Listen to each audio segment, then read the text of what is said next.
ప్రార్థనలతో కలిసి దూత చేతిలో నుండి పైకి లేచి దేవుని సన్నిధిని చేరెను. ఆ దూత ధూపార్తిని తీసుకొని బలిపీఠము పైనున్న నిప్పులతో దానిని నింపి భూమి మీద పడవేయగా ఉరుములు ధ్వనులు మెరుపులు భూకంపము కలిగను. దేవునికి స్తోత్ర. ఇక్కడ ప్రాముఖ్యముగా మనం ధ్యానం చేయాల్సినటువంటి రీతిలో చూడగా ఇక్కడ అంటున్నారు కదా, ఇక్కడ ఒక పాత్ర ఉందట. ఆ పాత్ర పరిశుద్ధుల ప్రార్థన. కనుక దేవుని బిడ్డలారా, ఇక్కడ దేవదూత తీసుకుని వెళ్ళి దేవుని సన్నిధిలో ఉంచాడట, దేవునికి ఇచ్చాడట. ఇదిగో ఎవరి ప్రార్థనలు అంటే ఆ పాత్రలో ఉన్నది పరిశుద్ధుల ప్రార్థనలు. దేవునికి స్తోత్రం. కాబట్టి పరిశుద్ధుల ప్రార్థనలు అనేది చాలా గొప్పది. సంఘము ప్రార్థన అనేది గొప్పది. ఇక్కడ అది ఉన్నటువంటి రీతిలో ఇక్కడ ధూపములు దేవుని సన్నిధికి చేరినట్లుగా ఇక్కడ చూడబడుతా ఉంది, కనబడుతా ఉంది. భూమి మీద మనం చేస్తున్న ప్రార్థన అదిగో ఊరికినే కాదని ఇక్కడ నుండి దేవుని సన్నిధికి వెళతని అని గుర్తుపెట్టుకోవాలి. దేవునికి స్తోత్రం. ఇక్కడ నేను ప్రార్థన చేస్తున్నా అయిపోతుందా? ఇక్కడ భూమి మీద చేసిన ప్రార్థన వ్యర్థం కాదు. నేను చేసే ప్రార్థన అది వ్యర్థం కాదు, అది దేవుని సన్నిధానమునకు వెళుతుంది అనేది గుర్తుపెట్టుకోవాలి. కాబట్టి మొదటిది ప్రార్థన దేవుని సన్నిధిని ఎక్కి సువాసనిచ్చే పాత్రగా ఉందట. నువ్వు చేసే ప్రార్థన, నేను చేసే ప్రార్థన, మనం చేసే ప్రార్థన ఎలాంటిదంటే అది సువాసనిచ్చే పాత్ర. నీ ప్రార్థన అది కన్నీటితో ఉండొచ్చు. ఆ కన్నీరు దేవుడు సంతోషముగా మార్చేదిగా కనబడుతుంది. ఇప్పుడు కనబడకపోయినా ఒక దినమున చూస్తావు, అది సువాసమనే వాసన మంచి ఆ దినాలను చూడగలిగేటువంటి రోజు ఒక రోజు ఉంది. ప్రార్థన వ్యర్థము కాదు. అలాంటి రీతిలో మనం చూస్తే ఆ కన్నీటి ప్రార్థన కూడా ఆయన ముందు విలువైనదిగా కనబడుతుంది. అదిగో ఆయన మనుషులు పట్టించుకుపోయినా పర్వాలేదు, కానీ దేవుడు నన్ను అదిగో పట్టించుకుంటాడని, కేర్ చేస్తాడని. ఆ తల్లి గారి గురించి నేను విన్నప్పుడు ఒక మాట చెప్పారు. ఇల్లు లేనప్పుడు, సేవ చేస్తున్నప్పుడు కొన్ని సంవత్సరాల క్రితము విశ్వాసులు ఇళ్లలో పంచడం, ఒక రాత్రి అక్కడ ఉండే ఇంకో రాత్రి పోయింటూ ఉండేదంట. అక్కడ అడిగేవారంట, ఎక్కడుంది అని అడిగితే ఏ ఇంట్లో ఉండేదో కూడా తెలియదు. అక్కడ తన కొడుకు, తన కూతురు, తన కుటుంబం కోసమే ప్రార్థన చేస్తే ఒక కొడుకు హైకోర్టులో లాయర్ అయ్యాడు. తన కూతురు నాశనం తెచ్చారు. ఈరోజు దేవుని బిడ్డలారా, అదిగో మన జీవితాల్లో కూడా అంతే. ఇదిగో నాన్న చేస్తున్న సేవలో, నాన్న చేస్తున్న ప్రార్థనలో, అమ్మ చేస్తున్న ప్రార్థనలో ఈ రోజున అదిగో కుటుంబములకు ఏం కలిగిస్తుంది అంటే దీవెన కలిగిస్తుంది. అదే సువాసన కలిగిన జీవితాలు, అదే విలువైనటువంటి జీవితాలు, అదే ఆశీర్వాదకరమైన జీవితాలు, అదే మన జీవితాలలో ఉన్నతమైన జీవితాలుగా కనబడతా ఉన్నది. కారణము ప్రార్థనలోనే ఉన్నది. దేవునికి స్తోత్రం. 141 కీర్తన 2 వాక్యాన్ని మనం చదువుకుంటే, 141 కీర్తన 2 వాక్యము, నా ప్రార్థన ధూపములను మీరు చేతులెత్తుట సాయంకాల నైవేద్యములను దేవునికి స్తోత్రం చేద్దాం. హల్లెలూయా. నా ప్రార్థన నీ సన్నిధిలో ఉందయ్యా, అంగీకరిస్తున్నావయ్యా అని చెప్పగలిగినటువంటి దావీదు భక్తుడిని తీసుకొస్తున్నా. నీ జీవితంలో కూడా అంతే.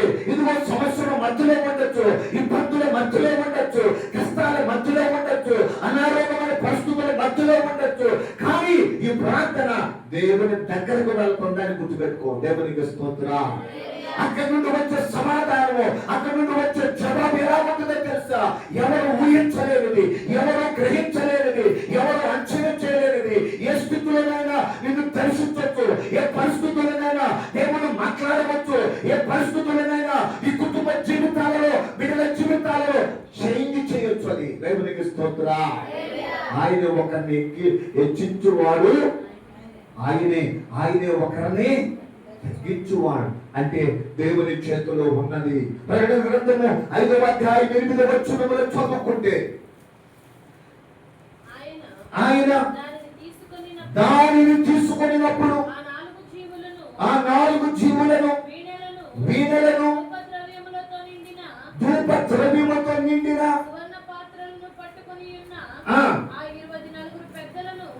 24 పెద్దలను ఆ గొర్రె పిల్ల ఎదుట సాగిలపడిరి. ఈ పాత్రలు దేవునికి స్తోత్రా. ఇదిగో ఎక్కడికి వెళ్ళిందంట? 24 పెద్దలు ఎదుట గొర్రె పిల్ల, ఇదిగో సింహాసనం ఎదుట దేవుని సన్నిధిలో ఈ ప్రార్థనలు ఎక్కడి నుంచి వచ్చింది అని అడుగుతుంటే భూలోకములో చేసిన పరిశుద్ధులు. దేవునికి స్తోత్రా. దేవుడు పరిశుద్ధులుగా ఉన్న వారి ప్రార్థన, వారి కష్టాలలో ఉన్న వారి ప్రార్థన, ఇబ్బందుల్లో ఉన్న వారి ప్రార్థన, కన్నీటితో కూడిన ప్రార్థన వినడానికి పరలోకంలో ఉన్నాడు ఆయన. దేవునికి స్తోత్రా. ఏదో ప్రార్థన కాదండి, దేవుని సన్నిధికి వెళ్ళేది.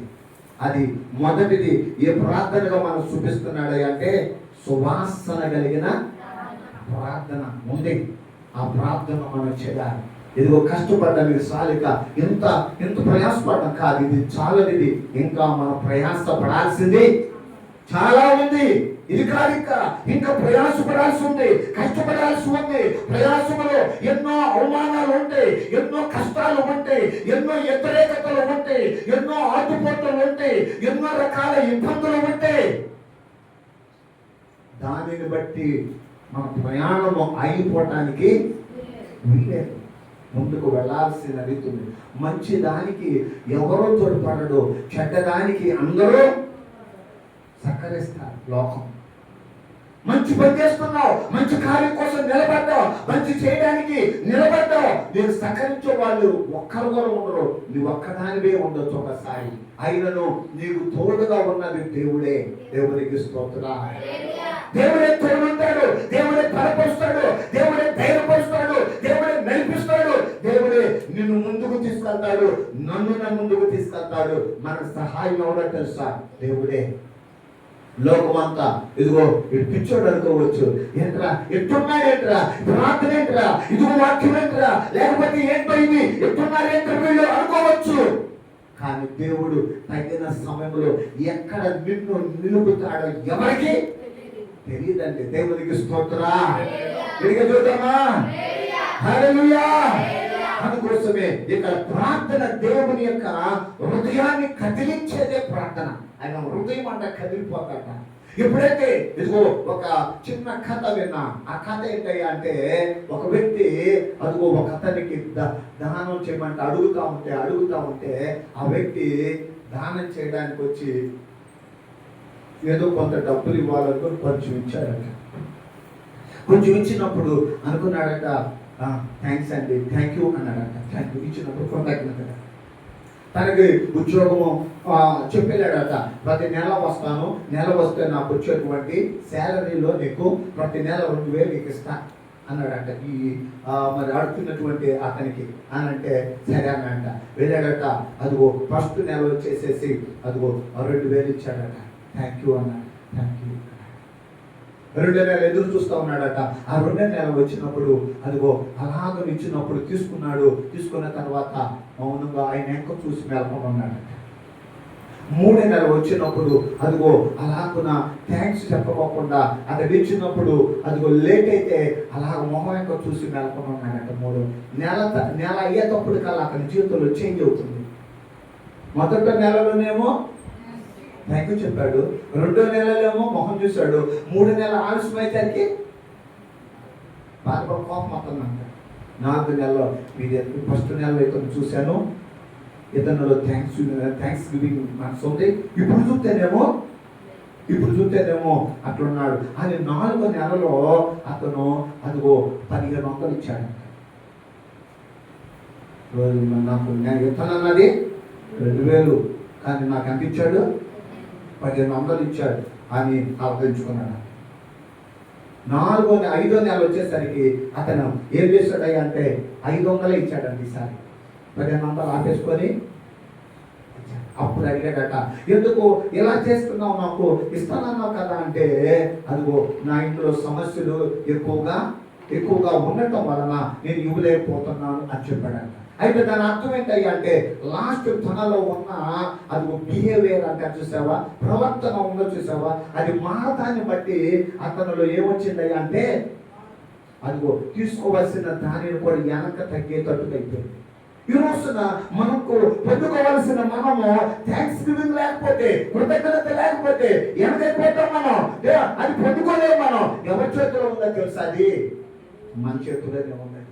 తీసుకోలేకపోతున్నాం, మనం పొందుకోలేకపోతున్నాం. మనసు ఎలాగుంటుంది అంటే అది ఒక కఠినముగా ఉండి దేవుని యొక్క చిత్తములో నడవలేక, దేవుని చిత్తానుసారముగా జీవించలేక ఎలా ఉంటున్నామో తెలుసా? మనం థ్యాంక్స్ గివింగ్ కలిగలేము మనం. అందుకోసమే మనము పొందుకోవడానికి వెనకైపోతున్నాం. ఒకటి ఏ పాత్ర అంటే ఇది సువాసన కలిగిన పాత్ర. రెండు పాత్ర ఉంది. ఇందులో మనం చదువుకుంటే అంటాడు 75 కీర్తన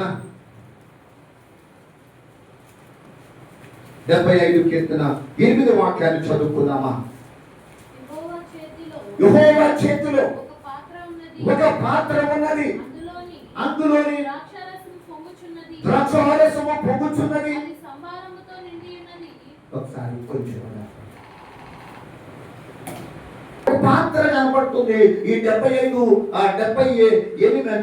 కీర్తన 8 వాక్యంలో ఇక్కడ ఒక పాత్ర కనబడుతుంది. అదేం చేస్తుందో చదువుదామని.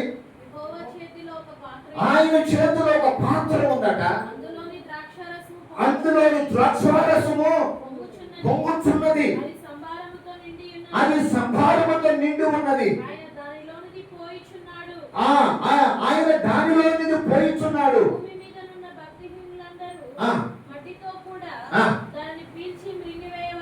కాబట్టి ఈ పాత్ర దేవుని తీర్పును చూపిస్తుంది. ఇందాకేమో పాత్ర దేవుడు చూపించిందంట, సువాసన చూపించింది, మేలు చేసేదానికి ఉంది, మంచి చేయడానికి ఉన్నది, కుటుంబాలు కట్టడానికి ఉన్నది. ఈ పాత్ర అయితే తీర్పుకు సూచన కనబడుతుంది. అంటే మానవుల జీవితాలలో ఇదిగో తీర్పు అనేది ఉంది. ఒక రోజున తీర్పు ఉంది, ఒక రోజున తీర్పు తీర్చే దేవుడు తీర్పు తీరుస్తాడు. ఆ చేతిలో ఉన్నది ఆ తీర్పు అనేది రాకమునిపే అంటాడు. ఒకసారి వ్యక్తముగా ఇదిగో 3 ఏళ్ళు నేను వెతుకుతున్నాను, అయితే అది 3 ఏళ్ళ నుండి ఆకులే ఉన్నాయి కానీ ఫలాలు లేవు. 3 ఏళ్ళ నుండి వెతుకుతున్నాను, అది ఫలము కోసం ఉంటే ఫలాలు లేదు, వెతికాడు. ఇక ఈ చెట్టుని నరికించాడు. ఎందుకు ఇది భూమికి వ్యర్థముగా ఉంది అని తీసేసి ఆ సమయంలో రాకమునిపే అది అంటున్నారు కదా, అది తీర్పు మన మీదకి రాకమునిపే జాగ్రత్త పడాల్సిన దినాలు ఇవి. దేవునికి స్తోత్రం. హల్లెలూయా. ఒక విషయంలో నేను విన్నాను, ఆపరేషన్, గుండె ఆపరేషన్ చేసినప్పుడు అదిగో మరి ఆ ఆపరేషన్ అదిగో సక్సెస్ అవ్వలేదని ఈ రోజు చనిపోయారని అక్కడ విన్న ఒక వార్త విన్నా. నిజంగా ఎంతో మంది సక్సెస్ అవుతున్నారు, కానీ ఆమె విషయంలో ఏమైపోయింది అంటే ఫెయిల్ అయిపోయింది. ఎప్పుడు ఏం జరిగిందో ఎవరికి? ఈ రోజు నీ చేతుల్లో నా చేతుల్లో కూడా కాపాడుతున్నాడని గుర్తుపెట్టుకోవాలి. దేవునికి స్తోత్రం.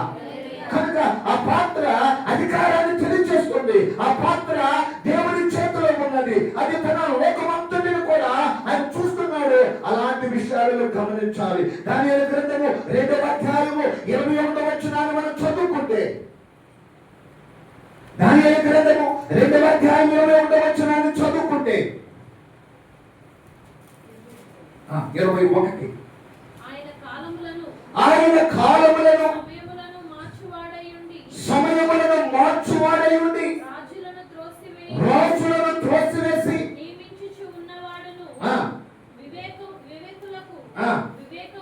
వివేకమును జ్ఞానులకు జ్ఞానమును దేవునికి స్తోత్రం చూద్దాం. హల్లెలూయా. అంటే ఇక్కడ మనం చూస్తే ఆయన తీర్పు ఎలా ఉందా అంటే ఎవరినైనా పైకి అవ్వచ్చు, ఎవరినైనా. అంటే మన క్రియలు బాగా పోతే కిందకి వెళ్ళిపోతాం, మన క్రియలు మంచుకుంటే పైకి వస్తాం. గుర్తుపెట్టుకోవాలి. ఎవరి చేతిలో ఉందంటే నీ చేతిలో నీ జీవితం, నా చేతిలో నా జీవితం. ఒక ఆయనకి 15 సంవత్సరాల క్రితం చాలా ధనవంతుని చేశాడు దేవుడు. లేని స్థితిలో మంచి ధనవంతుని చేశాడు. అప్పుడు మేము మాకున్న దానిలో చాలా తక్కువ లేని స్థితి. ఏ స్థితి అయ్యా అంటే లేని స్థితి. ఇంకా చెప్పాలయ్యా అంటే లేని అనుభవిస్తున్నటువంటి దినాలవి. ఒక 15 సంవత్సరాల క్రితం, 20 సంవత్సరాల క్రితం అలాంటి టైంలో నాకు ఒక మందిరం కట్ట అమ్మ చెప్పాడు కదా, అమ్మ యొక్క చుట్టాలైన అన్నాడు కదా, ఒకసారి వెళ్ళి కనుక్కొని మందిరానికి ఏదన్నా సహాయం చేయమని అడుగు వెళ్ళాను. ఎందుకు అంటే లేదులే సహాయం చేస్తాడేమో, ఆయన దగ్గర చాలా ఉంది కదా. అయితే వెళ్ళి ఇలాగెళ్తే అక్కడికి వెళ్ళి అడగడానికి వెళ్తే అమ్మ మేనత్ అయితే అడగడానికి వెళ్తే అడిగితే అప్పుడు ఇయ్యొచ్చు ఆయన. కానీ ఏమన్నాడో తెలుసా, మళ్ళా ఫలానా తారీఖున రండి అప్పుడు చూసి ఇస్తాను అన్నాడు. ఆ రోజు ఏదో ఒకటి ఇయ్యొచ్చు, తన మనసు ఉంటే ఇయ్యొచ్చు. కానీ ఏమన్నాడు తెలుసా, మరొకసారి రండి అప్పుడు చూసి ఉంటే అప్పుడు నీకు హెల్ప్ చేస్తానన్నాడు.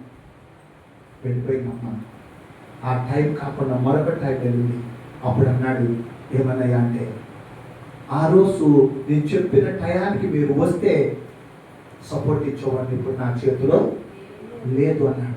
ఏమైతే లేదు అన్నాడో ఈ 10 సంవత్సరాల తర్వాత పై సహాయము దేవుడు ఆపేశాడు. ఎక్కడ ఆయనకు వచ్చి ఆర్థిక వనరులు ఆపేశాడు. ఇప్పుడు ఎక్కడున్నాడయ్యా అంటే పొలములు అమ్ముకొని తింటున్నాడు, లేకపోతే స్థలాలు అమ్ముకొని తింటున్నాడు. ఇప్పుడు ఎక్కడున్నాడయ్యా అంటే అతడు ఆర్థిక వనరులు రావాల్సినంత వచ్చి ఇక అయిపోయింది, ఇక లేదు. ఇక కారణం ఏంటో తెలుసా, ఏం చేసే టైము ఒకసారి దేవుడు ఇస్తాడు. ఇది చూడు నీకు అవకాశం ఇచ్చాను, అది నువ్వు సద్వినియోగం చేసుకుంటే ధన్యుడివే, లేకపోతే దాన్ని నువ్వు నిరుపయోగం చేసుకుంటే ఏం జరిగిందో తెలుసా. అప్పుడు అంటారు కదా, రోమీయులకు రాసిన పత్రిక 2వ అధ్యాయం 5వ వచనం. రోమీయులకు రాసిన పత్రిక 2:5 వచనం. నీ కాఠిన్యమును చూసావా, ఆయనకి అంత వచ్చినా కానీ మనసు ఏముందంట, మార్పు చెందల. హెల్ప్ చేసే మనసు లేదు, సహాయం చేసే మనసు లేదు, తోడ్పడే మనసు లేదు, నా వాళ్ళు అని, నా సంఘం అని, నా ప్రజలు అని మనసు లేదు. అతను మార్పు చెందని తన హృదయాన్ని బట్టి ఉగ్రత దినమందు అనగా న్యాయమైన తీర్పు బయలుపరచబడే దినమున ఆ ఉగ్రత తన మీద వేసుకున్నాడు. ఇప్పుడు అతను రావాల్సిన ఆశీర్వాదాన్ని బదులు ఏం తెచ్చుకున్నాడు. మనం సాయం చేయలేదని దానికి కాదు నేను అంటున్నా, ఒక ఎగ్జాంపుల్ చెప్తున్నా. నేను ఏ వ్యక్తికైనా దేవుడు ఒక స్థితి ఇస్తాడు, హెల్ప్ చేయకుండా ఉన్నావా అంటే నీకు నువ్వే ఒకరు తెచ్చుకుంటావు, నువ్వే దాన్ని పొందుకుంటావు అంతే. ఇక ఎవరితో పని లేదని. ఎందుకో తెలుసా, ఈ రోజున దేవుని పని చేయాలి, మనం దేవుని సేవ చేయాలి, మనం దేవుని సంఘాన్ని కట్టాలి, మన కుటుంబాలు కట్టుకోవాలి, మన జీవితాలు కట్టుకోవాలి, మనం దేవుని సన్నిధిలో పరిశుద్ధంగా నిలబడాలి. లేకపోతే ఒక టైంలో ఈ తీర్పు మనం ఏం చేస్తుంది అంటే ఉగ్రత పాలు. దానికోసం ఈ దినాన్ని పరుగు, మన విశ్వాస జీవితం అని పరుగు. కష్టాలు ఉండొచ్చు, బాధలు ఉండొచ్చు, ఇరుకులు ఉండొచ్చు, భయపడాల్సిన పని. ఆస్తి అంతస్తు ఈ లోకములో మన ఎంత రాదు. దేవుని సహాయం కావాలి, దేవుని వాక్యం మీద నిలబడాలి మనం. కాబట్టి ఇక్కడ మొదటిది ఏంటయ్యా అంటే సువాసన కలిగిన పాత్ర, ఒక పాత్ర. రెండవది తీర్పు తీర్చేటువంటి తీర్పు పాత్ర దేవుని చేతిలో ఉంది. అది మనం గుర్తుపెట్టుకోవాలి. తీర్పు లేదని నా ఇష్టానుసారం అంటే ఎప్పుడు ఏమైపోతామో ఎవరికి. కాబట్టి దేవుడిని అనుసరిద్దాం, దేవుని సన్నిధిలో నడుచుకుందాం, దేవుని మార్గంలో ఉందాం, దేవుని చిత్తంలో మన జీవితాలలో ముందుకు వెళదాం. దేవుడు తన కృప చేత ఇట్టి మాటలు ప్రభు మన వినికిడులు దీవించునుగాక.